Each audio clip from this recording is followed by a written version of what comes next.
And I don't know what kind of, for a human being to go to that extent to do for people that came on a peaceful means. The security challenge in Nigeria took another dimension when the report I have it by Punch that the Nigerian military has withdrawn their troop from Niger State.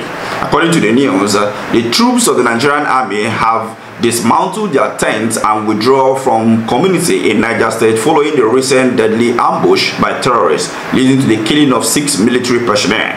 According to the reports, 2 officers, 4 soldiers lost their lives last Friday in Shiroro local government area of the state during an ambush by the terrorists. And this has resulted into residents of this particular local government and community disappearing from their ancestral home because of the fear of any attack by the bandits. We have seen, now this is not to compel any issue here, but let's face the facts. The Nigerian army were on a peacekeeping mission to Okwama, and they were ambushed and killed, 7 of them. And we all condemn the activities of those that perpetrate that evil. And the army went and do the needful. According to them, they said this is the right thing to do. And they left with the community. Of which, even me, myself, we all said, no, this is not the right way to be about it. Now, here we are in Niger State again, where the Nigerian military has been ambushed by terrorists, well-known terrorists.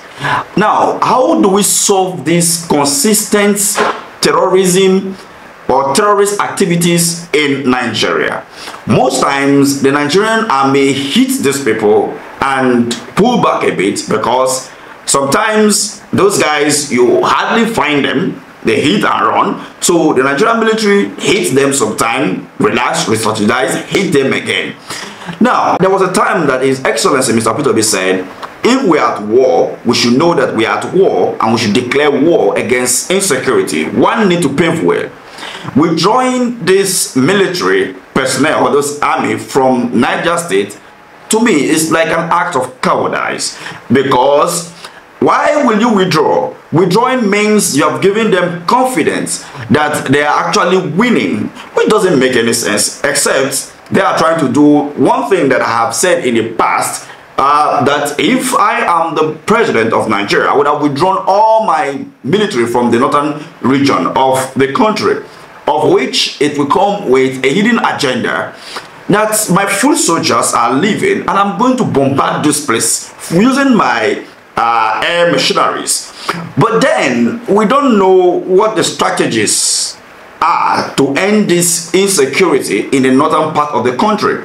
So we will not go ahead to castigate them, but the question is that withdrawing those military immediately the ambush happened, I don't think this is the rightful thing to do. But whichever way, if it is for a strategy that is unknown to the public, of which yes, the military formation is not supposed to be known publicly when it is being executed, and then they bring peace to a particular terrain, then we all come out to applaud them. Is one of the best things to do. But however, withdrawing them immediately after this happened and then seeing those villagers fleeing their own ancestral home for safety is so something that one cannot just look and pass away. The question here is this: what is the government of Niger State, what are they going to do now for those people running away from those community?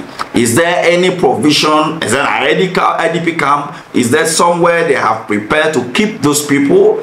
What is the plan of the Nigerian military when they now decide to withdraw our troops from that place? Is it that the Nigerian military has been overwhelmed? Because we have talked about this in the past, where they have overstretched the Nigerian military. They are in front of Fulani herdsmen. They are in front with Boko Haram. They are in front with bandits. They are in front, trying to end oil theft and all of that. What happened to the Nigerian Navy? What happened to the Nigerian police? Why don't you use them in some of those activities and make sure that they end insecurity once and for all? Before I go, the best way to end this insecurity in Nigeria is the president himself taking a bold step by giving the marching order to end insecurity in 7 days.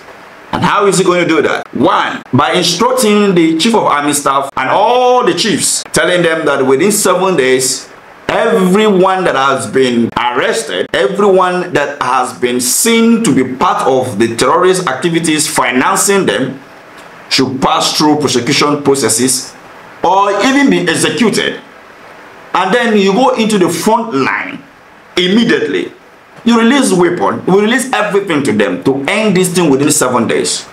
We remember in 2014, before 2015 election, when the then president, Goodluck Ebele Jonathan, have to release enough of the armor tank into the northeastern part of the country to push the Boko Haram.